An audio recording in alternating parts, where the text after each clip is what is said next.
following is a presentation of the Belly Up Sports Media Network.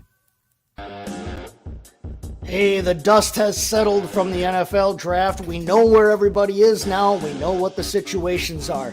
Today, Kevin and I are going to be talking about where we think you should be taking these rookies in Dynasty, Superflex, PPR rookie drafts. And then we'll also talk about what we think their redraft value is coming up this season. So stay tuned for that and more. It's Belly Up Fantasy Live.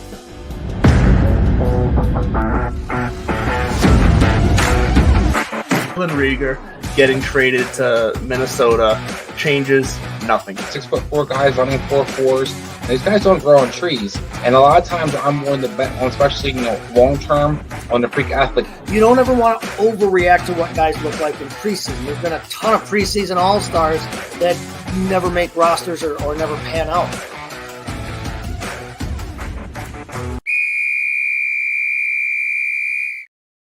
There's the whistle. That means it's game time. Time for Belly Up Fantasy Live. Good morning, everybody, on this wonderful Sunday. I am Chase Thornton, coming to you as always from the Mott and Bailey Basement Bar.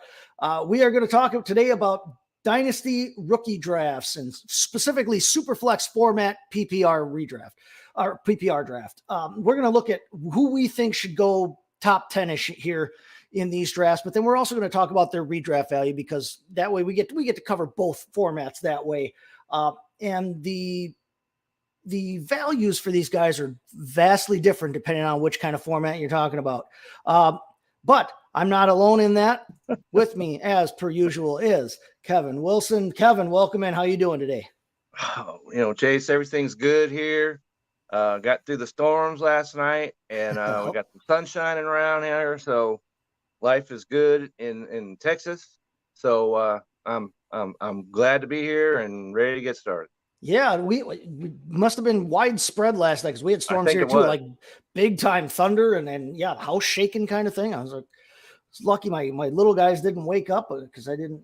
I was much happier to be resting than calming nerves at that point.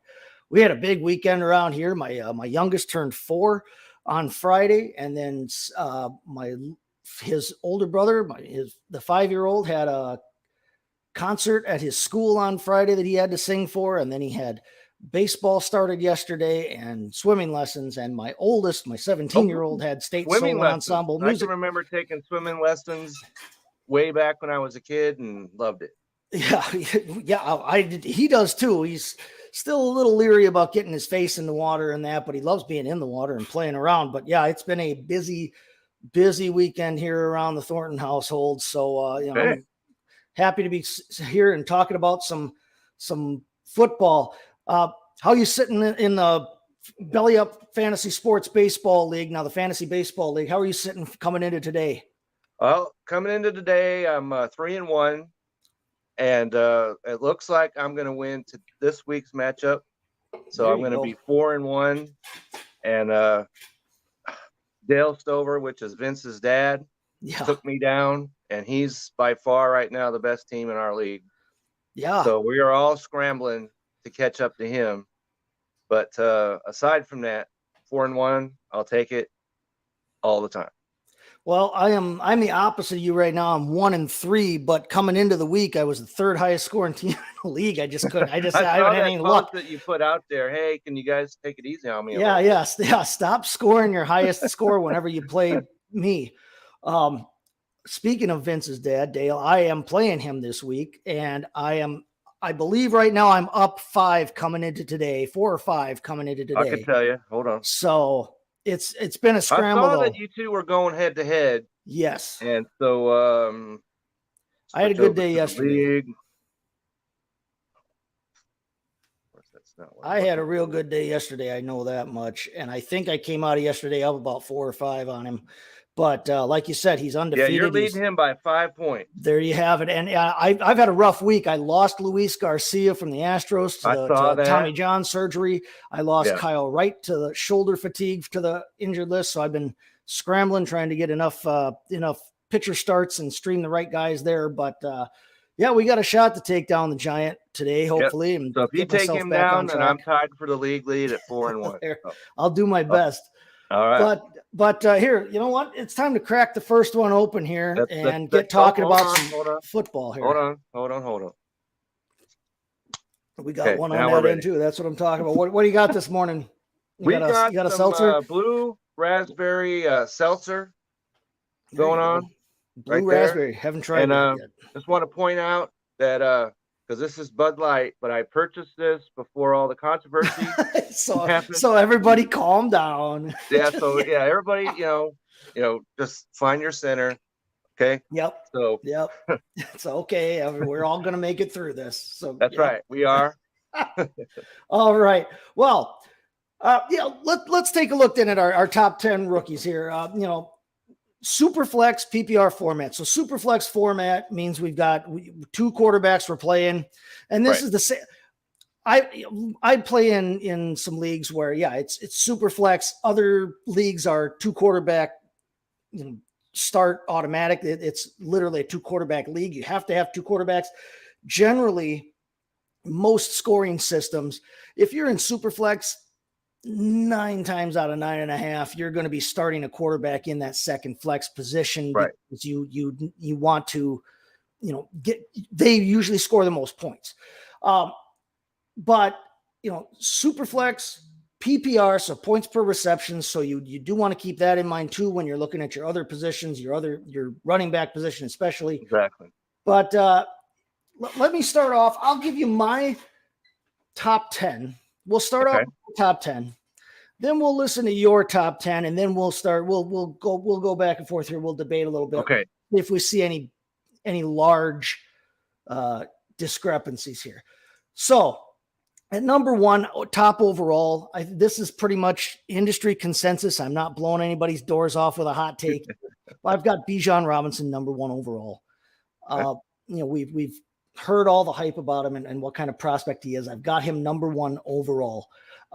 Number 2, this is where I've taken some heat from some people, but I don't think I'm way far off on this. I've got Anthony Richardson, the quarterback from Indianapolis, at number 2.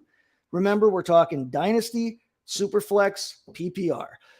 Number 3, I've got Bryce Young from Carolina, not from North Carolina, from Alabama actually, but Carolina. I've got CJ Stroud, quarterback from Houston, at number 4.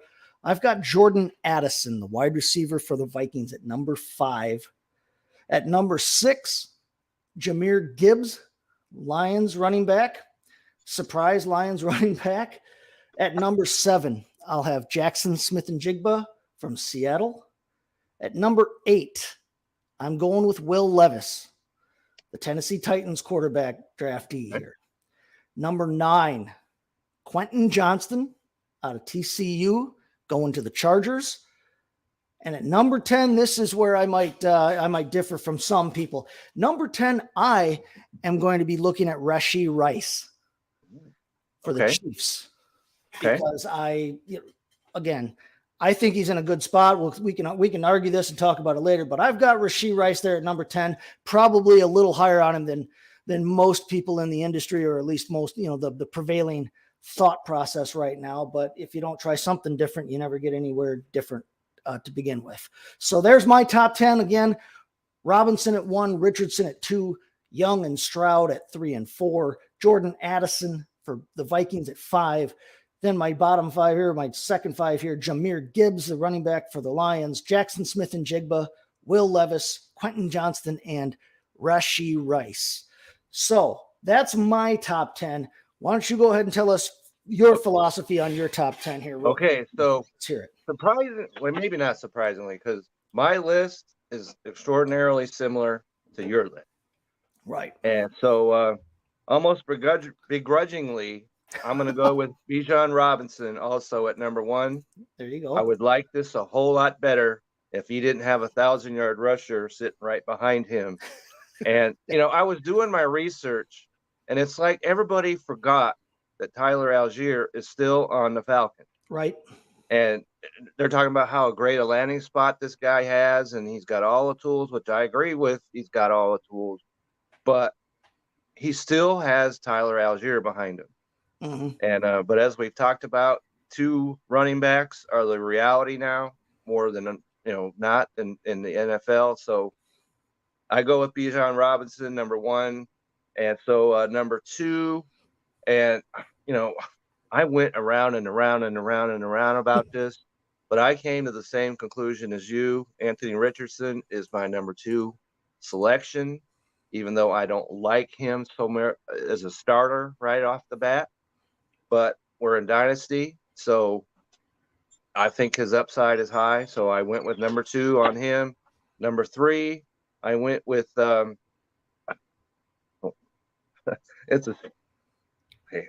Bryce Young. I don't know how that name escaped my head, but anyway, Bryce Young. I went with him because I like his situation better than the number 4 guy, which is C.J. Stroud. I agree completely there.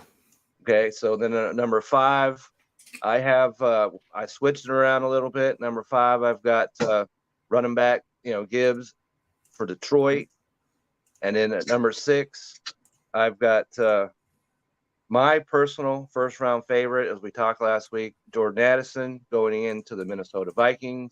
Maybe this is a little hope on my end because I have the number 6 pick in my draft. Hoping he falls there. Come on. So that's what I got there. And then I went from there to Zay Flowers right behind. I like the discussion that's going on. I don't believe it for a second that Lamar Jackson's going to throw for 6,000 yards. Let's please stop that. Okay. No, but I don't believe if that's it either. The philosophy, I think that, if they do try and pass more, I like that situation there. And so at number 8, I agree with you. The Will Levis pick, I'm hoping, because in my other draft that I'm in, I'm at the back end of the first round. And so I'm hoping that's not what happens because I want him. So that's just what that is right there. Because I'm I'm trying to win, so I can wait around for a guy a little bit. So yep, you can afford a little bit to take that time, let him develop, and you don't have to plug him in. So that's what I got. Then I got Quentin Johnston at number 9. And I would move him up a little bit because of his quarterback, and I was higher on him till I did some research on him. His hands are questionable. Mm-hmm. Questionable wide receiver hands is an issue. So I moved him back there. And then at number 10, this might be a little, I went off a little off script, just like you did. I'm going to go with Devin Achane. I can't figure out if that's his name or what. I've heard Devon Achane, yep, Achane, yep. Ways. Okay, with the yep. Dolphins at number 10, running back over there, and I know they've got 6,000 running backs in Miami, and so, but I think he could step in there and be their lead back. So, and they're a team that's going to run, so that's where I went with him. All right. So we've got, again, Kevin's top 10 here. We've got Bijan at the top. We've got Anthony Richardson, number 2, Bryce Young, C.J. Stroud. So far, we're 4 for 4 agreeing with each other. Now we start to get into a little bit of controversy here. Jahmyr Gibbs, he's got at number 5, and Addison at number 6. Those are flip-flop from me. Zay Flowers at number 7, Will Levis at number 8, Quentin Johnston at 9, and rounding out Kevin's top 10, Devon Achane, the running back, 4 now. The Miami Dolphins, one of, like you said, many, but cream rises to the top. We may see that before too long here. All right, so we can start right at the top. We'll give our justifications for why we think these guys should go there. I mean, the Bijan Robinson thing has been beaten to death. I think we both agree. I think almost everybody agrees that Atlanta, in terms of the fit of their scheme, is a great landing spot for Bijan in terms of how he fits what they want to be able to do and what we've seen Arthur Smith be able to do in the past with a top level running back. Unfortunately, I mean, I'm not as down on Robinson with Algier there as I am down on Algier now that Robinson is there, unfortunately. Yeah, like I was saying before we went live, if you happen to have Tyler Algier on your fantasy dynasty team, then all the color drained out of your face and you might have passed out. on Thought draft you night had because something, got him late. You got him late in you're drafts. Yep. excited. You got a guy who 1,000 yards, 4.9 yards per carry, and you're woohoo. Then all of a sudden now you can flip him for some pancakes over at IHOP, pretty much. Waffle maybe House not down in the quite south. that. Yeah, maybe not quite that, but that his value plunged completely off the mountainside because of this pick. Yeah, almost became. I think he's still worth taking a shot on late. Algier is if you're in a redraft format, but in Dynasty, it really dropped him. And the unfortunate thing is, he was looking like he was going to be such a bargain and one of those like dream hits for Dynasty, because he was a guy that you could get fairly late in rookie drafts last year. If he was taken fairly late, so you didn't have to spend a ton of capital to acquire him. And when it became clear that he was going to be the lead back over Cordero Patterson and over everybody else that they have around there, you were thinking, hey, we got something. And it's what we think is an up and coming, offense. Right. Arthur Smith, we just talked about the work he does with the running backs. Passing offense. They possibly can't be that bad again. Right. And they want to run. But we've heard it. It's been, like we said, it's been beaten to death, but we'll repeat it one more time. This is supposed to be the best running back prospect since at least Saquon Barkley. The guy can do it all. He's a hammer when he's got the rock, but he's also got the quick moves, and he's got the shift ability to be able to play on the outside. He can catch the football if he has to. And this is a scheme that wants to use that running back. Remember, Arthur Smith is the guy who wanted to give and did give, started the whole process of giving Derrick Henry 300 plus, touches a season. Right. If we give somebody like Bijan 300 plus touches a season, and if that offensive line can maintain the level of play that they did last year, he could be an absolute explosion here in fantasy coming up this season. Absolutely. So, again, I don't think we're not necessarily debating Bijan here at the top. Right. But like you said, Anthony Richardson now quarterback for the Colts at number 2. This is one that some people will scoff at because, like you alluded to, and like I tend to agree with, I don't think he's going to be a starting quarterback right off the bat. I personally think he starts. Now they released Nick Foles. Keep in mind this past week here. So it is down to just him and Gardner Minshew. I like Gardner Minshew as much as everybody else from a personality standpoint, and from the idea that the backup quarterback is always the favorite guy in town. But yeah, you might want to go get a beer with him, something like that. Right? Yeah, right. Drive around in a T-top Camaro or something with him. But Anthony Richardson just has such an upside. He's got such a high upside with that athletic ability. And I think that's what you're shooting for here. Out of all these guys, and if we're in fantasy football, which of course we are, then that's got to enter into the equation. Right. And and keep in mind, we're talking super flex. Okay. That's and right. so you need to have 2 quarterbacks. League, which I've never been in a 1 quarterback dynasty league. I suppose they exist. But for the most part, yeah, I agree. Yeah. So that if you're in a 1 quarterback league, you pretty much, blow off everything we're talking about right now. But yeah. Yep. You have to keep the format if you're in in 1 mind. quarterback league, let me know who you are, because I don't know if that even exists. Right. Yeah. They're pretty rare, I think, by now, at least in dynasty format. But right. Anthony Richardson, with that athletic upside, the testing he did at the combine, literally off the charts, literally set records for the quarterback position. We have quite literally never seen anyone exactly like Anthony Richardson at the quarterback position in the NFL. Now, you can comp and you can say, oh, he's a great runner. Well, we've seen great runners. Yes. But have we seen guys who can run and move like him at his size before? Now, he did have only 13 starts at Florida. This is a guy who didn't have a ton of that. Yep. He did not have a ton of starting experience in college. Yeah.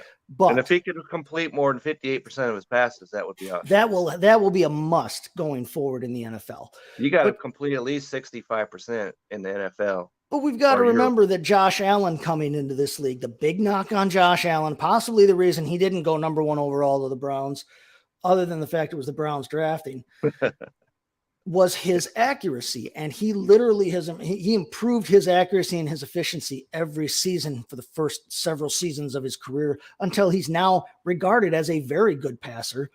Right. And a guy who's untouchable in the run game, just about, or at least unstoppable in the run game. And if Anthony Richardson can hit anywhere close to those kinds of levels in a super flex, if you can grab him in a super flex, you are setting yourself for quite a while here at that position.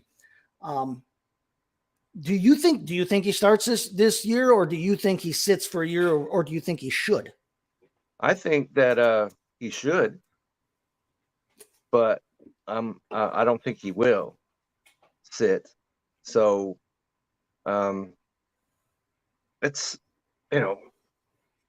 but Indianapolis is a solid, or I know they had problems a year ago, but out of all the teams that drafted a quarterback, they're the most stable probably franchise.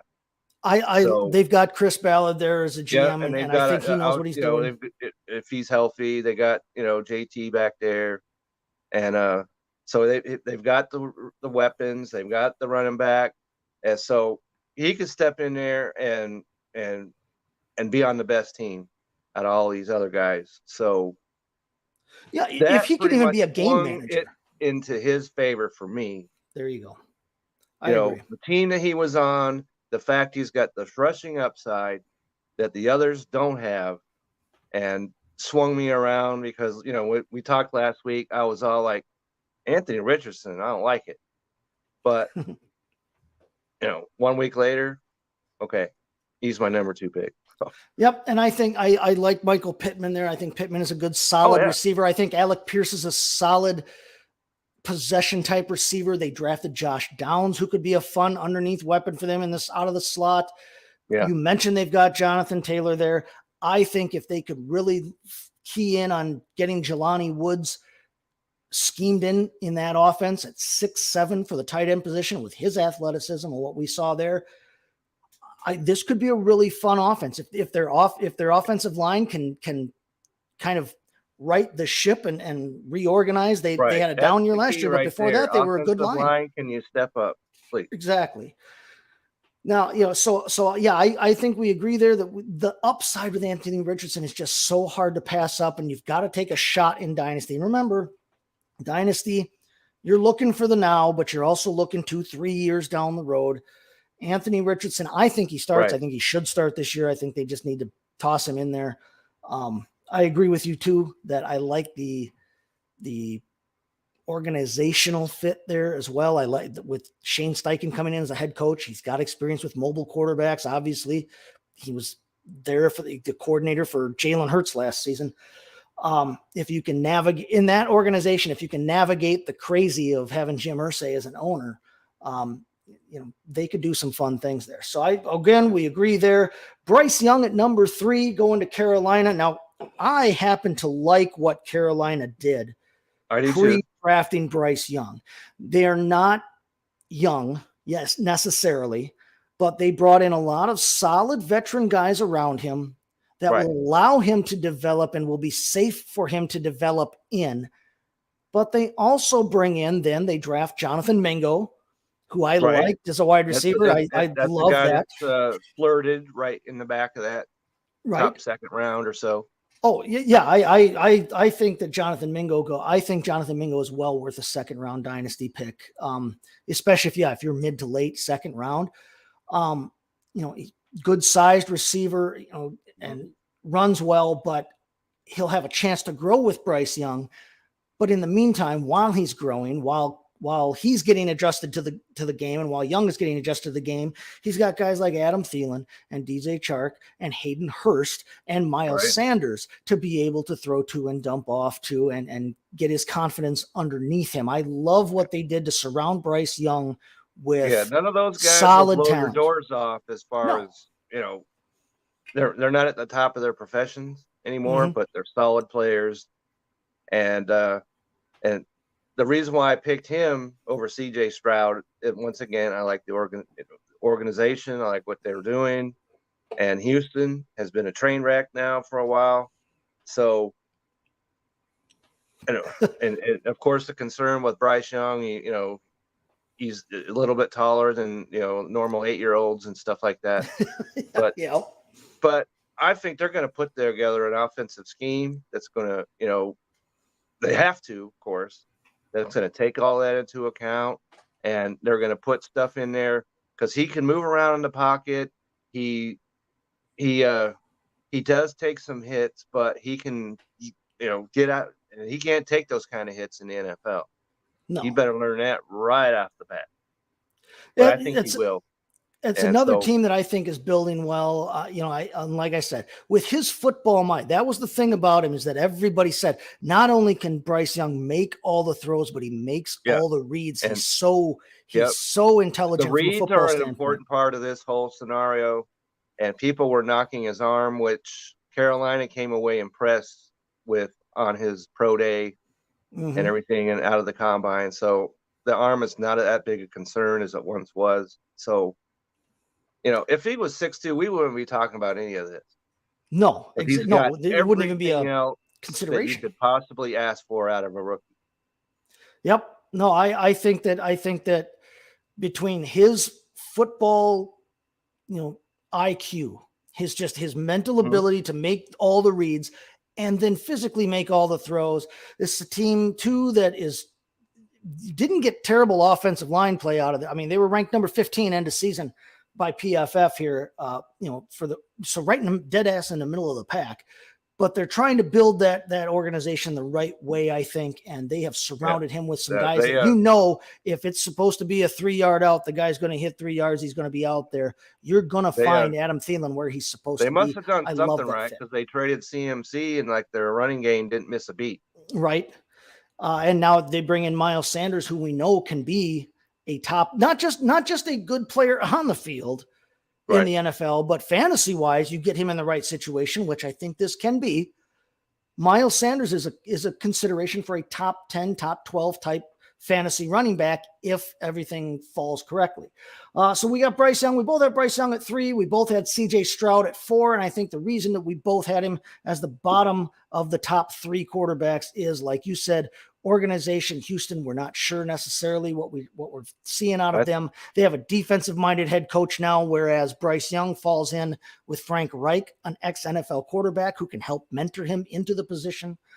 But Houston, again, another young team trying, they've got some younger weapons now. They've made some picks in the last couple of years. They had Damian Pierce last season, an up and coming running back. Plus they signed Devin Singletary.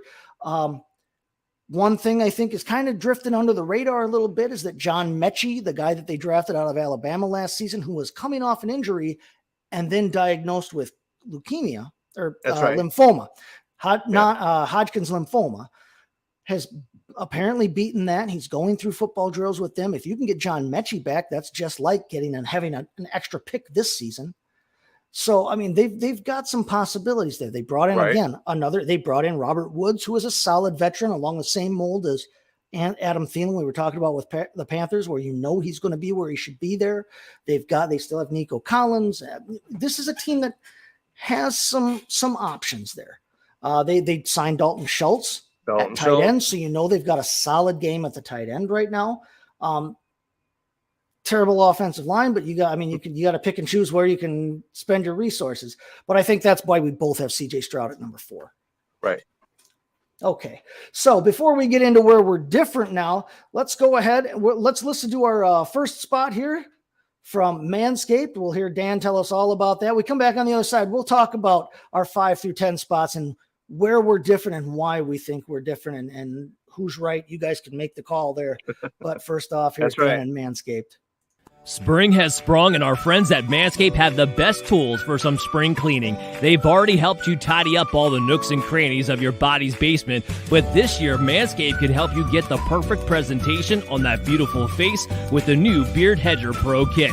Make sure you look your best this spring by using code BELLYUP20 to get 20% off and free shipping at manscaped.com. It's time to tame your mane with the Beard Hedger Pro Kit. The sun is peeking back out, which means you'll have to show your face in the daylight again. So use the kit to make sure your scruff looks award-winning, whether you got glorious beard flow or some smooth, sleek cheeks. The kit starts off with the Beard Hedger, a waterproof cordless trimmer with a rotary wheel that gives you 20 hair cutting lengths, all with one guard. So no more messy drawers full of add-ons. It also comes with the titanium-coated T-blades that are tough on hair but smooth on your face, leading to a single-stroke efficiency that brings satisfaction one stroke at a time. The Beard Hedger is a high-tech piece of art in a travel-size package with a long-lasting battery, universal charging, and a strong motor. So what are you waiting for? Save 20% off and free shipping when you use the promo code BELLYUP20 at manscaped.com. That's 20% off and free shipping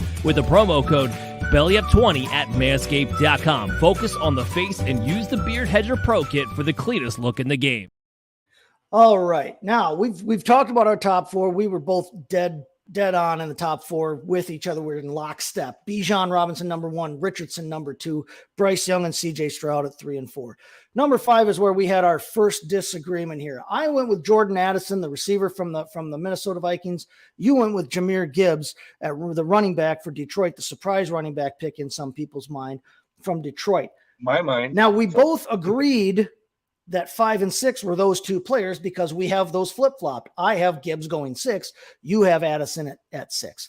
So why do you think between the two players, why are you going Gibbs 5 and Addison 6, especially when Addison was your personal favorite? Go ahead. Well, the reason why I think is because, Gibbs is going to be on the Detroit Lions. And if anything they know how to do is play offense.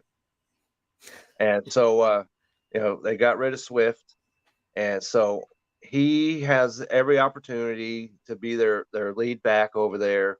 And this is a team that could score 35 points a game. They're going to have to, because they didn't pay a whole lot of attention to that defense in the draft. They did do some, but so they're going to be out there. They're going to be trying to push the ball down the field and everything else. So I like their offense as far as fantasy a lot. Their players in fantasy are worth a lot to me. And whichever one we're talking about, redraft, whatever it is. So I like their offense, and I still don't understand this selection necessarily. Yeah. But since they went ahead and did it, I'm going to take him at and I think he'll be a running back that you could have on your team for and be a top guy for a couple of years, and you don't have to worry about it. Oh, I definitely, I don't disagree that I think he's a guy that can be a cornerstone of your fantasy franchise if you can pick him up for quite a while. He's only 21 right now, but part of my philosophy in taking Addison first, and I know that Justin Jefferson is there in Minnesota, but we know that Minnesota's offense can handle 2 receivers. Absolutely. And they have TJ Hawkinson came in last year, and TJ Hawkinson kind of became that default number 2 option for them behind Jefferson. However, Thielen was on the downswing last year. We all know that. He was still serviceable and he's still a good player in this league, but he wasn't the option that I think Addison can be at this point in their careers. I think Osborne, KJ Osborne, I think KJ Osborne is just a number 3 receiver in this league. I just do. I think Addison has a really good chance there to be fantasy relevant this season. And I think that when you're looking at Dynasty, receivers tend to last a long time. Their shelf life is a lot longer than it is at the running back position. Part of my worry with Jahmyr Gibbs is that while he is young, I just said he's only 21. They did just sign David Montgomery. David Montgomery is a back that we know can do everything. We know he can run it. We know he can receive it out of the backfield.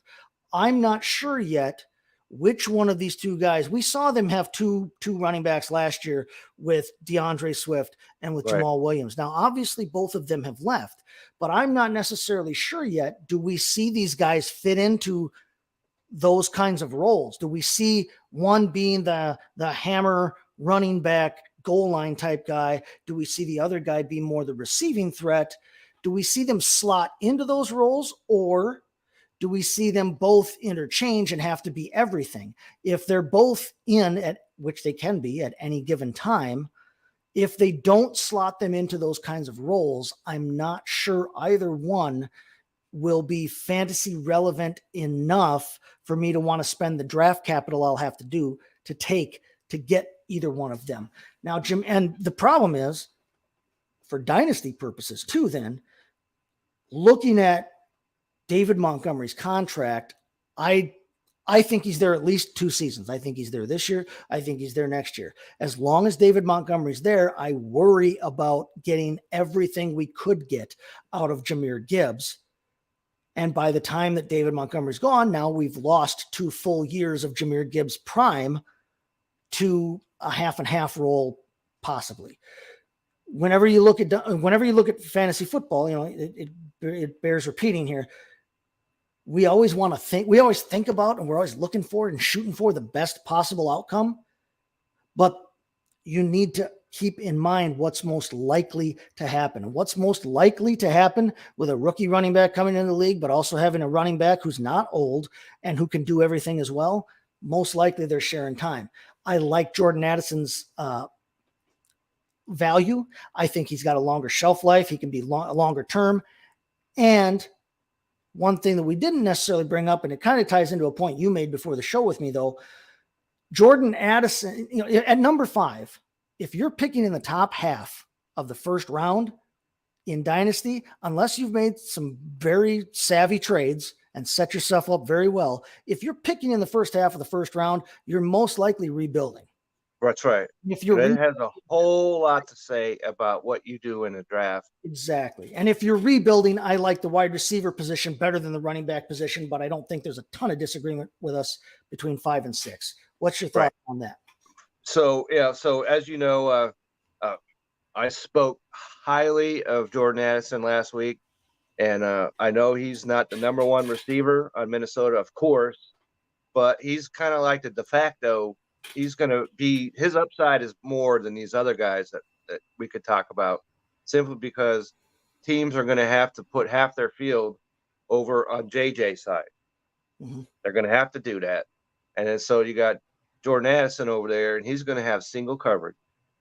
And I think that, and as you mentioned, Minnesota's offense is almost as good as, or maybe even as good as Detroit. Potentially. And they like to throw the football. So I like his upside a lot. And as I was saying, I have the number 6 pick in my dynasty draft. So if I could go ahead and have here's hoping. Whoever's top 5 in front of me, if you could go ahead and let Addison roll to me, I'm great with that. There you go. Happy man right there. But like I said, when it comes to the running backs, it's a reality now. There are 2 running backs on every team. Yep. You just kind of have to accept it. You have to accept that. And I think that the 2 of them are, Montgomery and him are going to get mixed in together to provide both upside on both of them. So I like Detroit's offense and where they're headed a little bit better than Minnesota's where it's headed, even though it's also good. So that's why I went with Gibbs at number 5. But I would have no issues, of course, if, I went ahead and I took Jordan Addison. There you go. We've got the same top 6. We just got 5 and 6 flip-flop. Number 7 is where we started to disagree. And I think it's very interesting because you went with Zay Flowers at number 7, a guy who I mentioned last week as one of my favorite fits in the first round in terms of where he's going and what I think he's capable of. And I went with Jackson Smith and Jigba, who went to your favorite team, right? And the Seahawks at number 7. What's your justification? Why he's not even in my top 10, because as you mentioned, contending, right? If I'm contending right now, then Jackson Smith, then the Jigma. I better learn how to say that. Seeing as how You'll hear it. You'll hear it plenty this season, I'm sure. Yeah. And so he is currently the number 3 wide receiver. Yes. On the Seahawks. So if you're contending, that doesn't help a whole lot this year.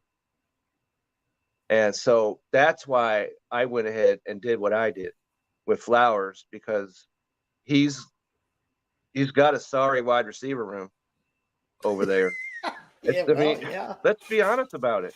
Yeah. And so he could step in there. I know they've got like 6,000 guys in their wide receiver room, but he could be the number one, should be number one. And if we put any, of course we don't, he's not passing for 6,000 yards. I don't know where Lamar Jackson came up with that figure.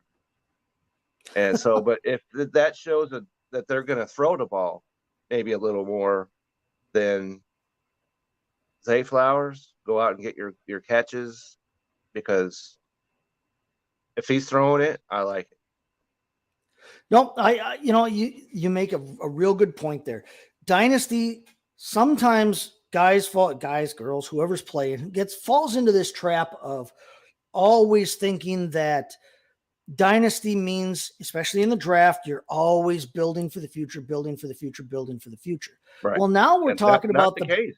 No, now we're talking about the back half of round one, 10-team league, but you were talking about lower in round one, where you're not necessarily a team that is rebuilding completely. You may be only a couple players away from being a contender. Right. And if you're a contender in fantasy, I've been in the championship game 2 years in a row in my Dynasty league. So I'm in win now mode for however long that plays out. So I like Jackson Smith and Gibba a lot. But like you said, he's we number could talk 3. about Charbonnet as well in this same scenario, but he's not the number one running back on Seattle.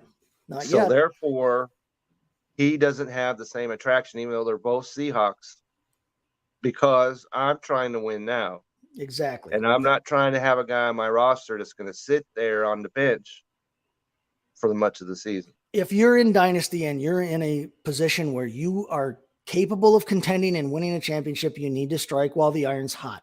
And so that means if you're contending, you should be treating your rookie draft like redraft in terms of looking for now production. You're looking for guys who are going to be the number 1 or 2 guy on their team at receiver. You're looking for a running back who could be and most likely will be the number 1 on his team. You're looking for a quarterback that might be starting.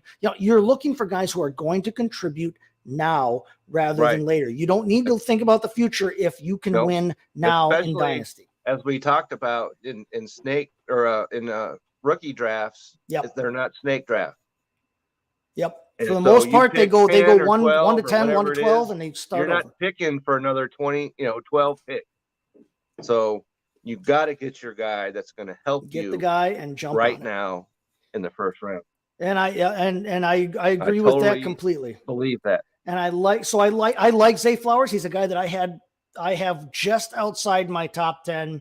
And I think again, because I'm thinking about it more along the lines of Dynasty and rebuilding or looking at the long term rather than the win now mode. And if you're in the win now mode, I absolutely agree with you that Zay Flowers is a top 10 pick. If you're building, I like Jackson Smith and Jigba because as has been said, I think we made the point last week that Smith and Jigba can step right into Tyler Lockett's role. Guys. Yeah, so, he's a great receiver. So, absolutely. And so they're on a, as long as Smith is the quarterback, they'll throw the football. Yes, they will. And so, that kind of goes against the, let Russ cook and all that controversy that was going on over there. But they'll throw the football. So I like his upside. Big time. Big. The only thing that, like I said, the only thing that keeps, or I didn't say it yet, but I'm going to say it. The only thing that keeps him from being up higher for me is the fact that even if not after, it's going to happen at some point. Tyler Lockett will move on, and I think Smith and Jigba, if he stays healthy, steps right into the Tyler Lockett role in that offense. But the Tyler Lockett role on the still other side has Metcalf on the other side, and I think Metcalf is still the premier guy on this team. That may not be a bad thing because Metcalf. It's not a they bad all thing. know he goes deep. So therefore you've got some space maybe that you can be catching passes. So we both went receiver at number 7. We went different guys for different reasons. You've got Zay Flowers, and I agree with you that if you're in win now mode, between the two, Zay Flowers is probably the better pick. If you're not in win now mode, if you're looking to just, if you're treading water, which you don't want to tread water too long in Dynasty, because if you're not going anywhere, that means you're not going anywhere, literally. That's right. But for the long term, I do love Jackson Smith and Jigba. Number 8, we both went Will Levis, the quarterback for the Tennessee Titans now. And this was an interesting pick. They drafted Malik Willis last season. We know that they have Ryan Tannehill as a starter, but he's aging. He costs a ton of money. There's honestly not a guarantee that they keep him around this season. He is one of those names on the list that could be cut this offseason. Right. Still maybe the only thing that would stop them from doing that is they're in a sorry division, and they can win. It wouldn't take a whole lot for them. No, to 10 wins probably wins the division. They're 2 years removed from winning that division, and they're 1 year removed from being right on the cusp of from Ryan Tannehill just yet. You may only have one run. Yeah, this may be your last gasp with Derrick Henry there, and with that's right. Your guys there with he's nearing his age 30 season. Yeah, and so they might just decide that let's go for it. He's near his chronological age 30 season, and usage wise, he's probably about 53. 36. Yeah, 56. So you may only have Derrick Henry around. Now they did draft Tajay Spears behind him, but they're completely different backs, and you're talking about a totally different philosophy. Once Tajay Spears becomes your number 1 running back, but I think we both like the idea there because they don't have the offense for that. Right, and I think that again, even if they're not contending, Malik Willis last season did not look ready for prime time. Now, I'm not going to say that he hasn't. I don't know if he's developed enough to change their minds on that. The drafting of Will Levis tells me not. Their minds are not changed. So, but do you want to go into this season then with a rookie starter and Malik Willis as your backup, and without that veteran leadership of Ryan Tannehill? You're inviting some, some hot flames coming at your house there doing that. I think between the two, and this is unfortunate for me because I have Malik Willis in one league, so I'll probably be looking to try and maneuver myself to getting Will Levis in that league to ensure that I have one starting quarterback going forward. But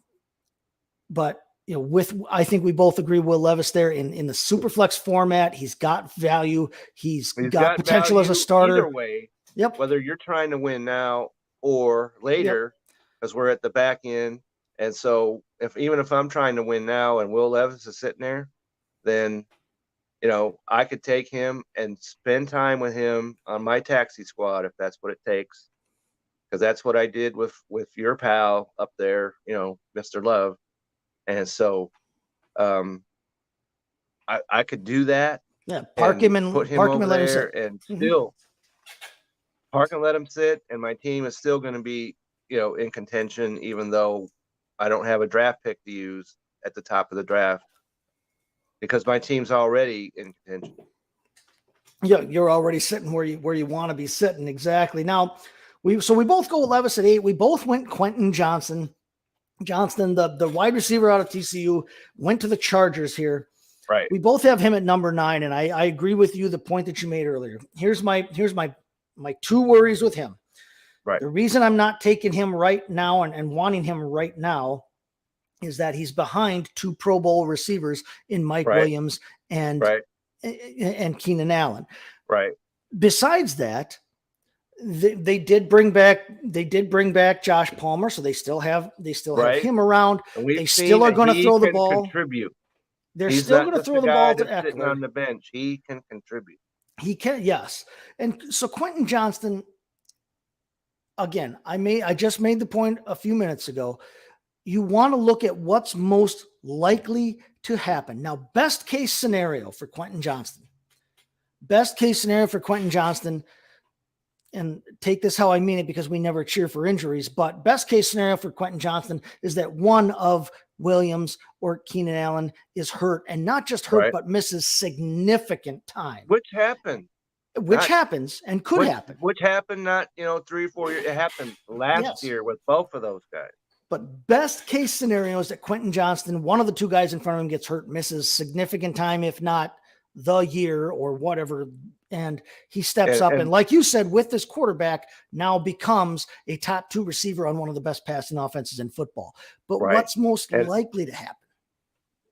So, what's most likely to happen is maybe even if, let's say, those other 2 guys don't miss time, but they're getting a little long in the tooth, both of them. They are. So, and so by next year, Quentin Johnston could be the number 1 wide receiver on the Chargers. And so there's your upside that you just can't ignore. There you go. Now, what's most likely to happen is that this year he's at best their number 3 receiver. At best, that's what's most likely to happen. Is at best, and fortunately for them, they do play a lot of 3 wide receiver sets. They do. So there is upside this year, but real upside going forward. Like you said, his hands were questionable coming into the draft. That was one of the big things that caused him to drop a little bit. Why he didn't go higher. Everybody likes his athleticism. Everybody likes his best case scenario. Before the draft, even before he went to a passing team, everybody liked Quentin Johnston's best case scenario, but his best case scenario depends on him improving those hands a little bit. That's why he's number 9 for me. I think that's, I think we agree. We're both lockstep on that one. So now we get to number 10, and this is where we really parted ways. Both of us stepped off the cliff on this pick right here. I had Rashee Rice. I'm bringing him way up from industry. Industry consensus has him at back end of round 2. Which I get what you're saying already before you even say it. And here's my thing with Rashee Rice is, like I said, again, going back to my point about best case scenario versus what's most likely to happen. Quentin Johnston's absolute best case scenario is that he's possibly a top 2 receiver on a passing team. Rashee Rice's most likely to happen is way different than that. Yeah, what's most likely to happen with Rashee Rice is that he is a number 2 receiver on the best passing team in football with the MVP, the quarterback at Patrick Mahomes. Rashee Rice, I read a report that he worked out with they worked him out with Patrick Mahomes before the draft, and they loved what they saw with the 2 of them working together. And that's part of what catapulted them to make this decision and bring Rashee Rice in. He profiles favorably for the kind of receiver that they need in that offense. They think he can do a lot of the same things that Juju Smith-Schuster did for them. And Juju Smith-Schuster was their number 1 wide receiver last year. Wasn't their number 1 catcher of the football, but that's Travis Kelce, and it's going to be Travis Kelce. But the most likely it's going to be Travis Kelce until he gets carted off and he's done. Unless, until he's out of the league or off the roster. But who else is Rashee Rice competing with? More than likely. Who else is Rashee Rice competing with? Realistically here. I mean, Sky Moore. We talk, Sky Moore, who honestly that's a great name for a wide receiver, but beyond that, more Sky. On his library card, more Sky. But I mean, he's fighting for position with Marquez Valdes-Scantling, who I have said before, he should be firmly established in their wide receiver pecking order, but it's not the case. MVS he's not a number 1. No, so he's not going to be the number 1 there. He'll be one of the top 2 wide receiver on the field. So. Sky Moore and Rashee Rice, honestly, I think bring different things to the table. I don't think they profile as the same kind of receiver. You got Sky Moore, who's only 5'10", not quite, he's not quite even 2 bills. You've got Rashee Rice here, who's 6'2", 203. They're not playing the same position. Sky Moore is going to be your slot type receiver. You're going to want to put Rashee Rice on the outside. You don't want him, in the slot there. And so, I don't think he's necessarily competing with Sky Moore. So then you ask yourself, okay, Kadarius Toney. Again, what's most likely to happen? Kadarius Toney has proven to us that's what most likely to happen is that he's going to miss significant time with some kind of injury. somewhere. So I love the upside of Rashee Rice there, and I love the idea that he's going to be a top 2 wide receiver on one of the best passing teams in football right off the bat, and then long term because he's a wide receiver. You went with Devon Achane, the running back now in Miami.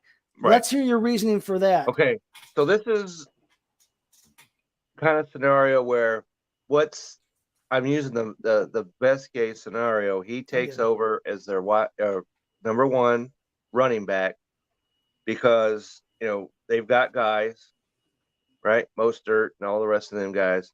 They've got guys, so he could come in there and take over and be the number 1 running back on a team that, if Tua is healthy, in best case scenario, they've got a great offense.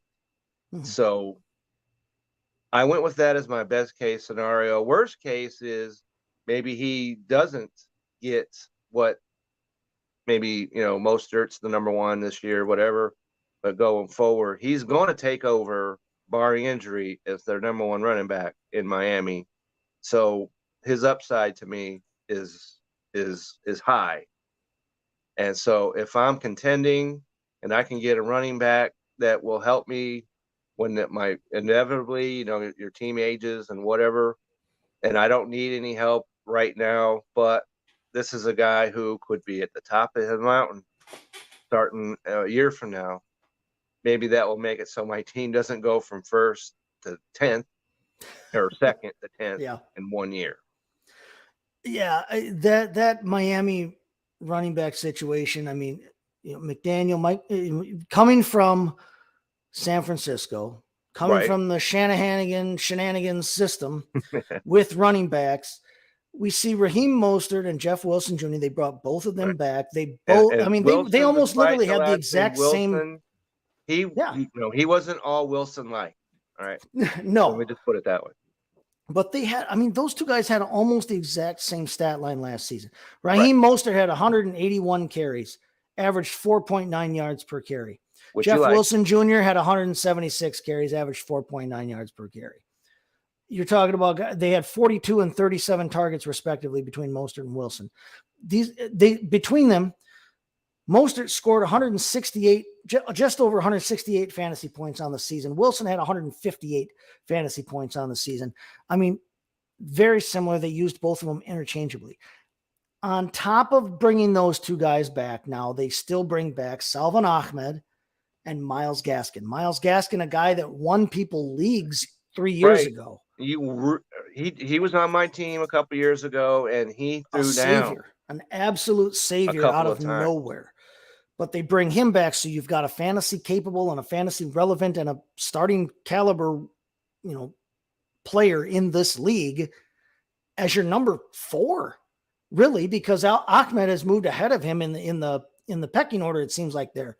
And Salvon Ahmed is a guy that we've seen fill in occasionally as well in one-off scenarios. But they bring back all of these guys, plus now they bring in Devon Achane. I don't think that there's any way they can carry 5 tailbacks of the caliber they have. Somebody's getting cut. Somebody's got to go, and it won't be the rookie. Now, and I tend to agree with you there. I don't think that Achane is the one who gets the boot there when they spent the draft capital on him. Right. I would love to see him take the lead in that backfield. He might have to be a little bit more of a scat. I don't know. We'll see. But I do like him. I love him long term. His production this year is a bonus to me. Yeah. Whatever happens you get this out year of him is good. And as long as he takes over at next year as the number 1 running back, then this is a well worth pick. If you're drafting at 10, you're either contending right now, so you can afford to go for the running back, and maybe you made a trade and you're not contending. Then maybe we could talk about Charbonnet. But still, you got Achane for a while. Who, his being number 2 is his upside. This is higher. No question. We've seen Walker get hurt. If Walker gets hurt again, Charbonnet is a number 1, and he may end up. Who knows? So, he may end up. So if you're at number 10 and not contending, then look at Charbonnet. No, Go ahead and do Achane, that. I agree with you. I like the upside for Achane there. I like the fit there in terms of what he can do. I'm a little scared off this season, and then like you said, if if you're contending now, he might have some value, but I don't know if I'm going to be able to tell week in, week out who the number one running back in that team on that team is just yet. I do have him just outside my top 10, as did I have Zay Flowers just outside my top 10. Let's listen to our second spot here. We come back on the other side here.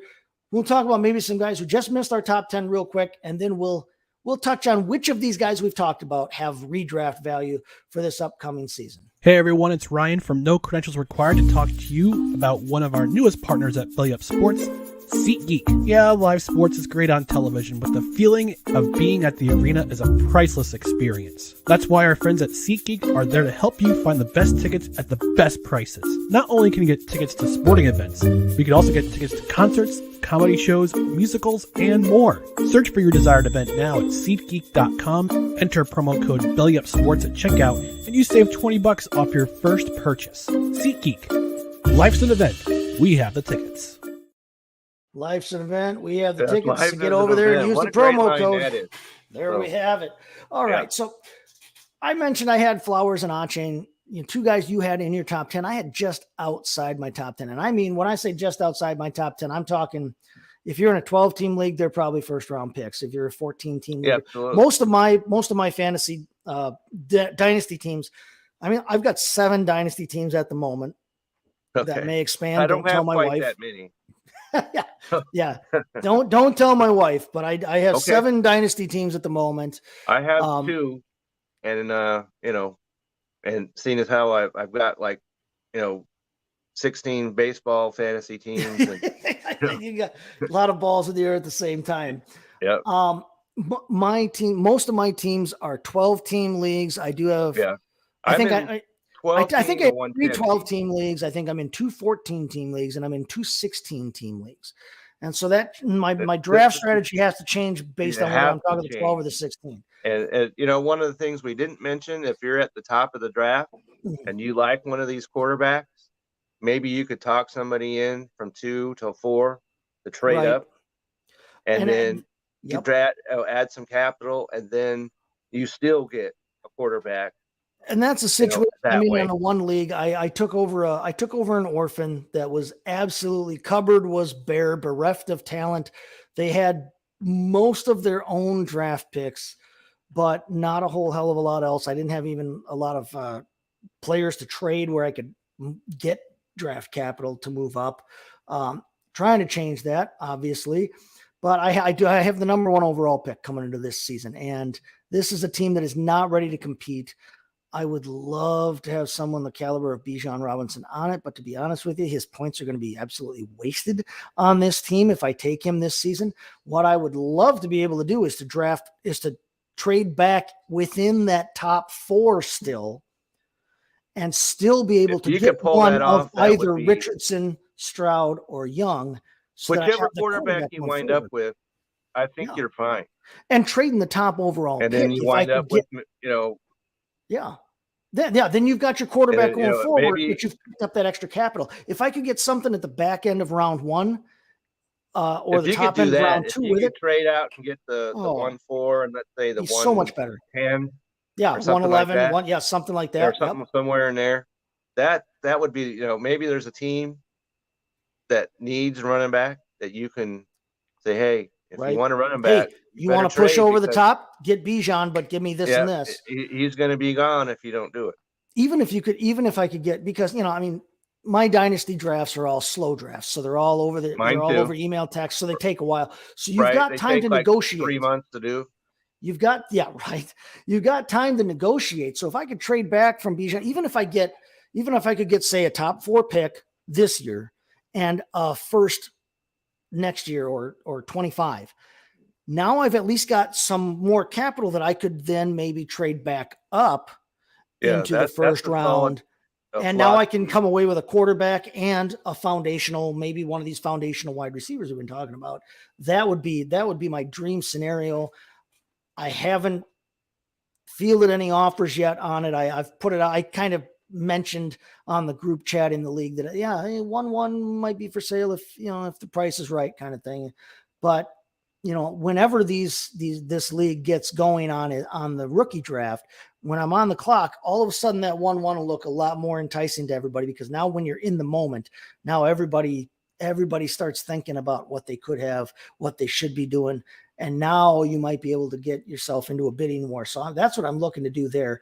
But a couple other guys I had right outside my top 10. I had Dalton Kincaid, the tight end for Buffalo, because I think that he's at the right offense in terms of, a fit. Unfortunately, Dawson Knox is still there. So, but I like that fit. And then I also had Hendon Hooker from Detroit. I know he's a little older, but I think that quarterback, dynasty, long-term, I think he's got a shot at being the starter in the next 2-3 years.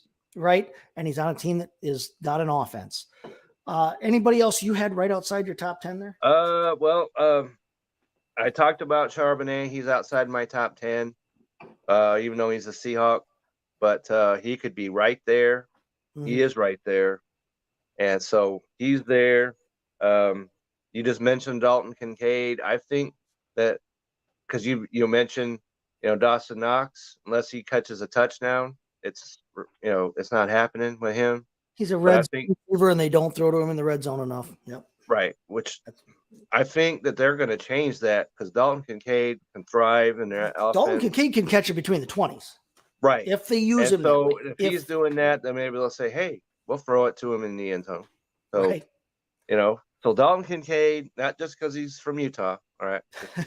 Make that clear. Utah. But I like, how could you not like being on the Buffalo Bills? Right. Exactly. So, okay. So that pretty much wraps it up right there. There you go. So of the guys we talked about today, we talked about them a lot from a dynasty standpoint. We mentioned a little bit about their worth this season.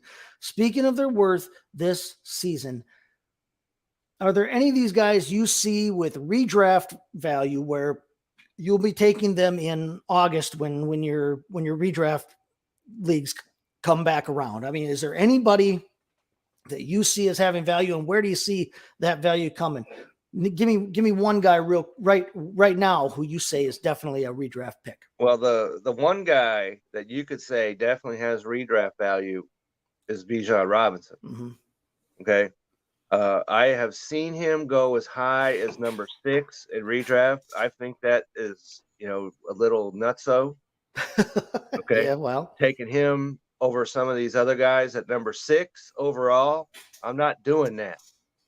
So if somebody else wants to do that and push some quality guys back my way, I'm cool with that. But he is the only guy that I see maybe top 20, top 30. I'd go with that. Out of all these rookies, he's the only pick I see. I think he's the only one. He's the only one that has rock solid.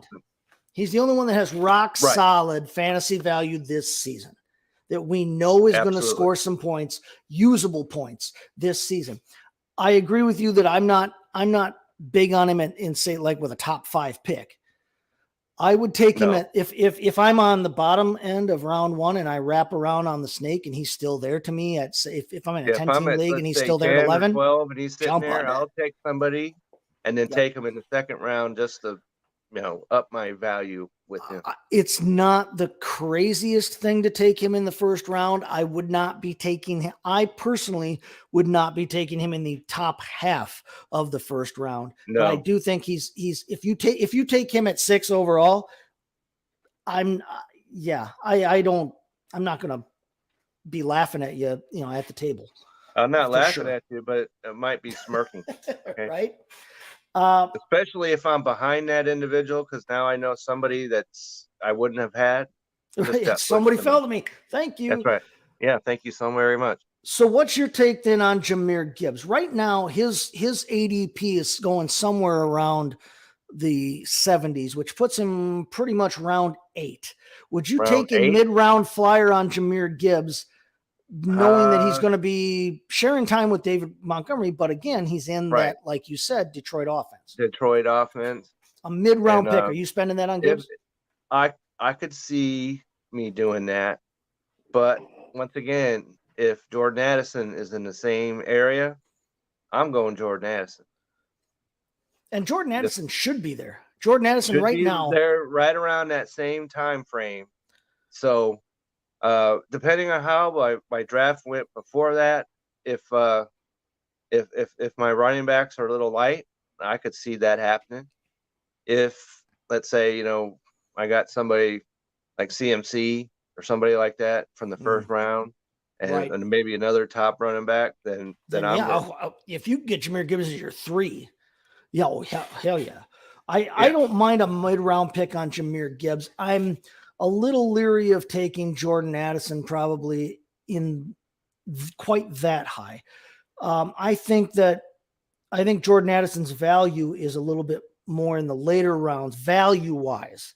I think that you want to pick him later. He's got tremendous upside, but I don't think you'll have to spend mid-round capital to be able to get a guy like Jordan Addison, because he is going to be the number 2 wide receiver on that team, but could be, and probably, again, going back to our most likely thing, could be their number 3 option in the pass game behind Jefferson and Hawkinson. So I don't know that in redraft I want to jump on him quite that early, but I do think he's draftable. I do think Jordan Addison is a guy that should be gone. But so Jordan Addison is a guy you should take.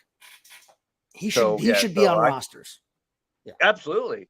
Yeah. He's got, what is it, 16 guys normally on a fantasy most redraft leagues, probably about 15, 16, 17 on the roster. He's sitting there after everybody's drafted and everybody's got 16 players and he's not on a roster, something's going wrong. If he's still there around round 14, 15 for you, that's a flyer I would take all day, because I think there's upside there. I think there's big upside there. Upside, because like I said, with JJ on the other side, he's going to get the volume. He's going to. I tend to agree with you that there's not a whole lot of other rock solid guys in redraft that I want to take a flyer on this season. Guys that I would take a flyer on, I'll give you a couple right off the bat that are non-quarterback. I would take a flyer on Jackson Smith-Njigba if he's there real late, say round 14. Yeah, say round 14 before I'm going to take my defense and my kicker. If you have to, I would take a flyer on Jackson Smith-Njigba. I think Quentin Johnston is worth a flyer, because like we said, he's in a position where one of those 2 guys goes down. Now he's in a great spot on a passing team. Flowers, I would take a shot on, definitely. Thing about Charbonnet, because he could be, a guy who we've seen Kenneth Walker injured. He came into last season injured. Yep. If he gets injured again, now you've got a guy that's an unquestioned number 1, and he could be a top 12 type running back in that offense just by default. So I agree there that he's worth a shot in a draft. He's worth a late flyer. I think Kendre Miller, the running back for the New Orleans Saints, with the uncertainty surrounding I could see Alvin Kamara's legal situation, I think there's a spot there where if Kendre Miller can come in, and especially if he shows he can catch the ball at this level, you've got Jamal Williams there who can kind of do everything. But if they use Jamal Williams more as kind of like the Lions did last year, if they use Jamal Williams more as their pounder, if they use Kendre Miller a little bit more as that little bit more receiving back, he could have some value this season. There's a possibility there, especially if you monitor the situation and if something happens with Kamara's legal situation. I think Kendre Miller might be worth a flyer. Something to monitor between now and hopefully August when you're making these picks, or early September before Labor Day, not 3 weeks from now. Again, you and I agree on that. I hate drafting that early for a redraft league. One other guy that I think is worth a shot would be, call me a homer, Jaden Reed in Green Bay. Okay. He's gonna be their slot receiver. Okay. And it's okay to be a homer if you also happen to be correct. If there's a pathway there for the truth to happen, then by gosh, be a homer. And I think that's one situation where he's going to be their slot receiver, especially now that we know for darn sure that Randall Cobb is not coming back because he signed with the Jets. He followed the mass exodus of ex-Rodgers receivers to New York. All the receivers that he didn't like a year ago are all of a sudden on the Jets. So you're going to have Christian Watson and Romeo Doubs on the outside, who both are good young wide receivers, showed that last season. He's going to be their slot receiver. And they're going to have most likely a rookie, unless DeGuara shows major improvement over what we've seen the last couple of years, they're going to have a rookie at tight end as well. So you're going to have really young guys underneath, but your underneath routes for that slot, for that tight end are both going to rookies. If Jaden Reed shows the kind of playmaking ability that he showed at Michigan State, if he can duplicate that kind of production at the pro level, and if Jordan Love is anywhere near the quarterback that it appears the Packers think he is, Jaden Reed could have value as well this year. There is a realistic scenario where Jaden Reed is the number 2 receiver on the Packers behind Christian Watson, but gets more catches. And remember, for our purposes, we normally talk PPR. That's right. He could see a ton of volume this season. So I see a pathway for value for him.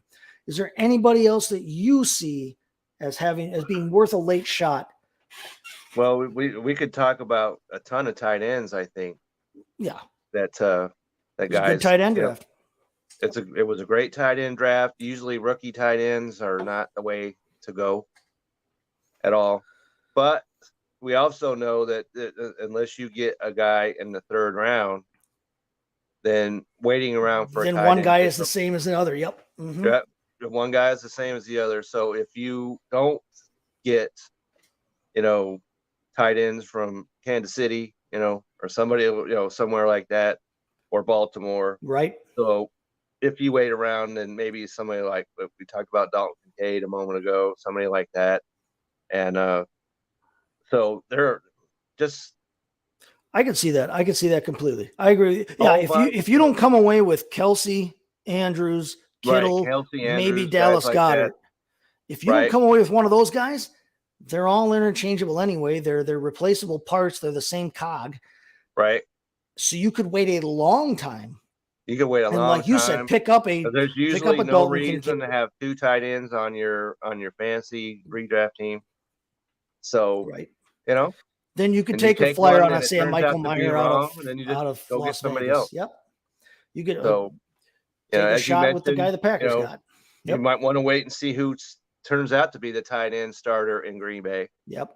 Petition your league. Wait on your draft. Wait a while. Yeah. I know you're all excited. Do it as late as you can. Yeah. Let guys blow the knees out and whatever else. I know that's morbid. Yeah, I know rookie drafts have already begun. And, I don't understand the sprint to the finish line on that, but rookie drafts is one thing, but doing the guys that do their league draft right now, if you're doing your league draft before August, I have no idea why. The one dynasty league I'm in, where I'm number 6, the drafts is this week. So this is what we're doing right here is getting me ready for it.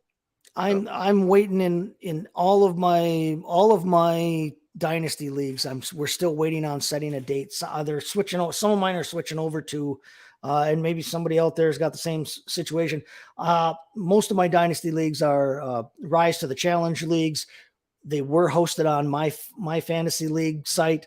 They're going to be switching over to the Sleeper site. So I'm waiting for my leagues to switch over there before they set a date for my fantasy league. My league. leagues are on Sleeper. So I'm waiting for my fantasy drafts there, but I'm fine with that because I like to have as much information and as much time as possible to see how things shake out. Information, is the key element. Yep. To and fortune, of course, that you take a player right. and he doesn't, hurt himself, walking across the street to get to the stadium. All right.